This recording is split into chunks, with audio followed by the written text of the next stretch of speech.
It was a rainy night, and Alex was driving alone through a remote part of the countryside.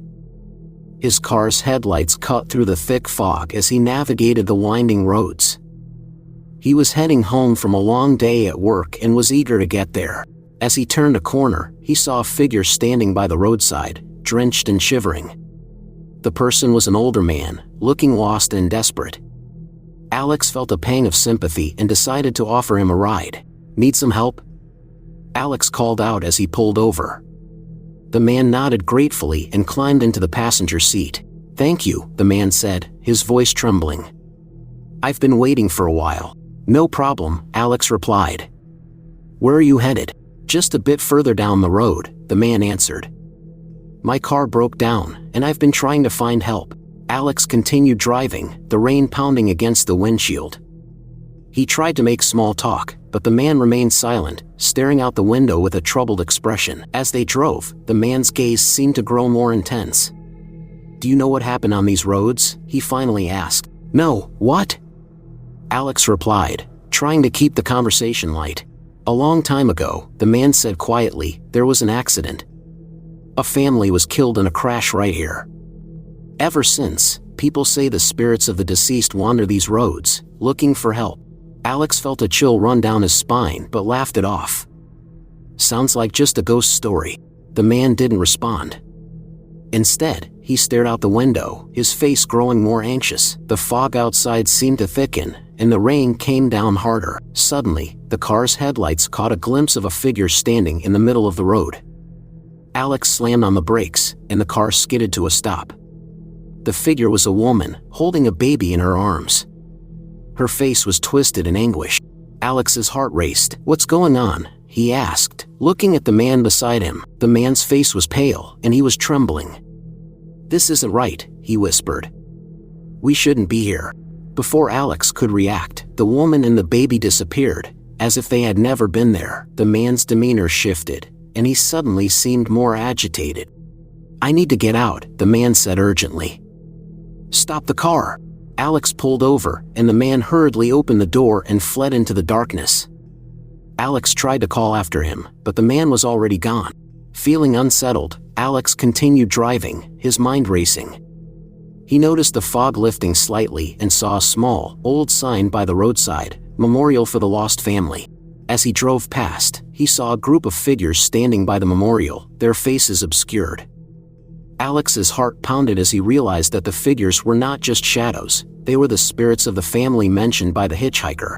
Alex drove as fast as he could, desperate to get away from the eerie scene. When he finally reached his home, he was exhausted and shaken. The next day, he read in the news about a man who had vanished on that very stretch of road. The story mentioned that the man was last seen giving a ride to someone who had been missing for years. Alex never drove that road again.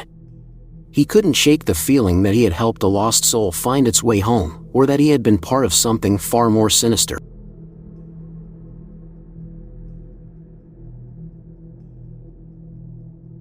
Ella was driving home late one night after a long shift at the hospital. The roads were quiet and deserted, the only sound being the steady hum of her car engine and the occasional wiper swipe against the rain. As she drove through a particularly dark stretch of road flanked by thick woods, she saw a figure standing by the roadside. It was a young woman, drenched from the rain, with a haunted expression on her face. Ella hesitated but then decided to pull over. "Need a ride?" Ella called out, rolling down the window. The woman's eyes lit up with relief. "Yes, please. I've been waiting forever." Ella unlocked the passenger door, and the woman climbed in, shivering uncontrollably. "Thank you," she said, her voice barely more than a whisper. "I didn't think anyone would stop." Ella offered her a blanket from the back seat, which the woman gratefully accepted. "Where are you headed?" Ella asked, trying to make conversation. Just a little further up the road," the woman replied, staring blankly ahead. She didn't offer much more information, and the silence in the car grew heavy. Ella tried to break the silence with small talk, but the woman remained unresponsive. The tension was palpable, and Ella couldn't shake the feeling that something was off. The woman's appearance and demeanor were unsettling, but Ella brushed it aside, focusing on getting her home safely. As they drove, the rain began to taper off, but the fog rolled in thicker. Ella's visibility was reduced to just a few feet in front of the car. The woman, still silent, stared out the window, her reflection ghostly in the fog. Suddenly, the car's headlights illuminated a sign that read, "Dangerous curve, slow down." Ella adjusted her speed, but the road ahead was barely visible. As she navigated the curve, she saw something in the middle of the road, a figure lying motionless. Ella slammed on the brakes, the car skidding to a stop just inches from the figure. She got out cautiously, her heart pounding. The figure was another young woman, lying face down in the rain-soaked road. Ella rushed over, but as she turned the body over, she gasped in horror. The face was eerily familiar. It was the woman who had been in her car. Confused and scared, Ella looked back at her car. The passenger seat was empty. The blanket she had given the woman was now crumpled on the floor. She felt a shiver run down her spine as she realized the terrible truth. Ella hurried back to her car and drove away as fast as she could, her mind racing. She couldn't shake the image of the woman's face. It wasn't until she reached the nearest town that she stopped and tried to calm herself. The next morning, Ella read a local news report about a woman who had died in a car accident years ago on that same stretch of road. The description matched the woman she had picked up, the woman who had been waiting by the roadside. Ella never drove that road again. The ghostly hitchhiker had seemed so real, but Ella knew now that she had encountered something far more unsettling. It was a reminder of a tragic past that still lingered, reaching out to those who dared to drive through the fog.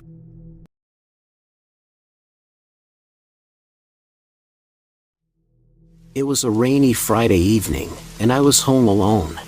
My parents had gone out of town for the weekend, leaving me to take care of the house. I was looking forward to a quiet night of movies and snacks, hoping the storm outside would add to the cozy atmosphere. The house felt unusually large and empty without anyone else around.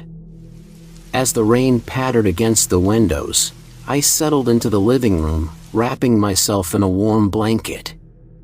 The dim light of the TV flickered, casting shadows on the walls, but I didn't mind. It was just me and my favorite horror movies. About halfway through the first movie, I heard a faint noise coming from upstairs.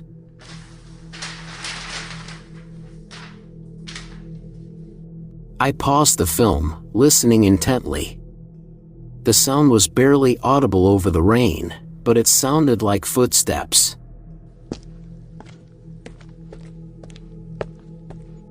My heart skipped a beat. The house was old and had its creaks, but these footsteps were deliberate. I tried to shake off the unease, convincing myself it was just the house settling. I turned the movie back on, but my eyes kept darting to the dark hallway leading to the stairs. As the night wore on, the noises became more frequent.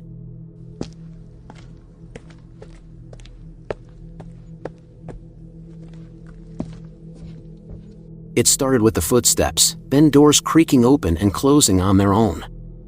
I checked all the windows and doors, making sure they were locked. Every room was empty, but the feeling of being watched was growing stronger. Around midnight, I decided to go to bed, hoping sleep would come quickly. As I lay in bed, the house seemed to grow colder. The rain outside intensified, and the wind howled through the trees, making the house groan.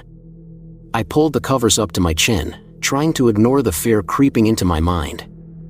I must have dozed off, because I was jolted awake by a loud thud. My heart raced as I sat up, straining to hear over the storm. The thud came again, this time from the hallway outside my bedroom. I grabbed my phone, using its flashlight as I cautiously opened my bedroom door. The hallway was empty, but the door to the attic, which was always shut, was now ajar. My parents always kept it locked because the attic was filled with old, forgotten items and was unsafe. Summoning all my courage, I approached the attic door, my flashlight trembling in my hand. As I peered into the attic, the light revealed old furniture covered in dust and cobwebs. The air was heavy and cold. I was about to close the door when I heard a whisper, soft and indistinct, but definitely a voice. "Leave." The voice sent chills down my spine. I stepped back, slamming the attic door shut. I ran back to my bedroom, locking the door behind me. The whispering continued, now louder and more urgent. I could hear footsteps again. This time right outside my bedroom door. Panic set in. I grabbed my phone and dialed my parents, but there was no signal. Desperate, I texted a friend, hoping they would come to my rescue. The footsteps stopped suddenly, replaced by a low, menacing growl. Summoning all my courage, I decided to make a run for it. I grabbed my keys and bolted out of the bedroom, down the stairs, and out the front door. I didn't stop running until I reached the safety of my car. As I sped away, I glanced back at the house and saw a shadowy figure standing in the attic window, watching me leave. I spent the rest of the weekend at my friend's house, too terrified to return home alone. When my parents came back, I told them everything. They were skeptical but agreed to check the attic. They found nothing unusual, but I couldn't shake the feeling of that sinister presence. To this day, I can still hear the whispering when I close my eyes, and the memory of the shadowy figure haunts my dreams. I never stay home alone anymore, and I avoid the attic at all costs. The house, once a place of comfort, now feels like a prison, holding a dark secret I may never fully understand.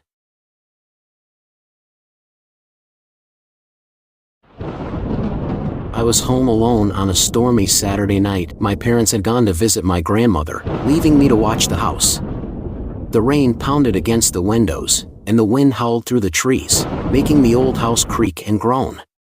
I didn't mind. I liked the feeling of solitude and the opportunity to relax without interruptions. The evening started off peacefully. I made some popcorn, grabbed a soda, and settled into the living room to watch a horror movie marathon. The flickering light from the TV cast eerie shadows on the walls, but I found it comforting rather than frightening. After all, it was just me in the house. Halfway through the first movie, I heard a strange noise coming from upstairs.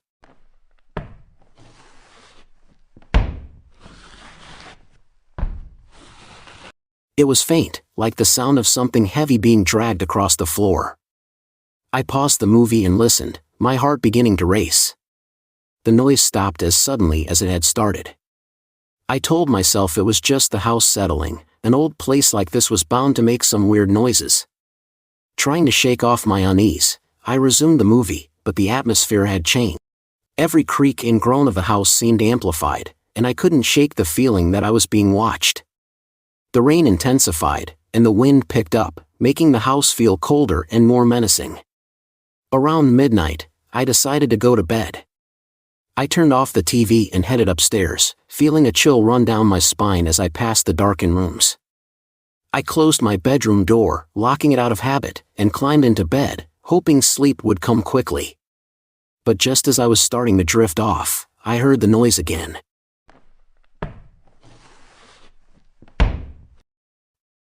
This time, it was louder and closer, like it was right outside my door. I sat up, my heart pounding in my chest. The noise continued, a rhythmic thumping that seemed to echo through the house.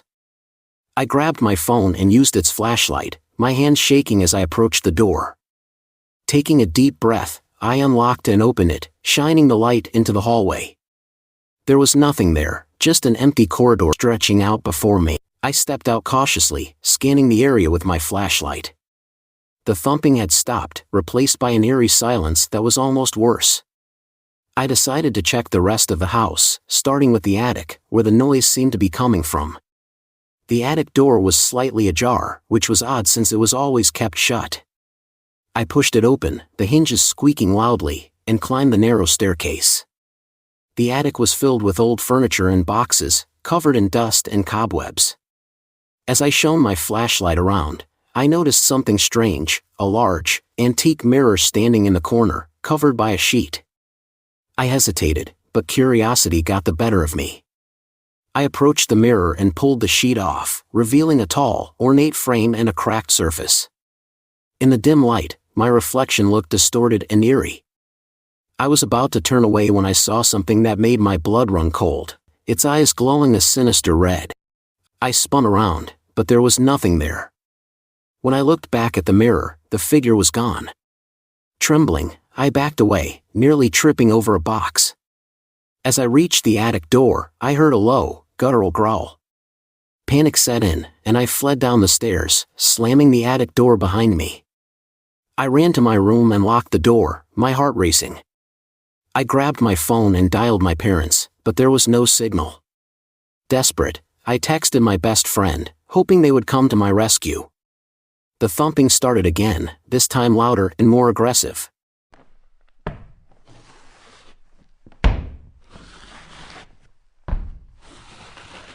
It was coming from the attic, but it sounded like it was getting closer. I could hear the growl again, now accompanied by a sinister whispering. The door in my room shook as if something was trying to force its way in. I knew I had to get out. I grabbed my keys and bolted from my room, sprinting down the stairs and out the front door. As I drove away, I glanced back at the house and saw the shadowy figure standing in the window watching me with those glowing red eyes. I never went back to the house alone. My parents didn't believe my story, attributing it to an overactive imagination. But I knew what I had seen and heard. The house, once a place of comfort, was now a source of nightmares. The man in the mirror haunted my dreams, a constant reminder of the terror that lurked within those walls. Even now, I can still feel his eyes on me, watching, waiting.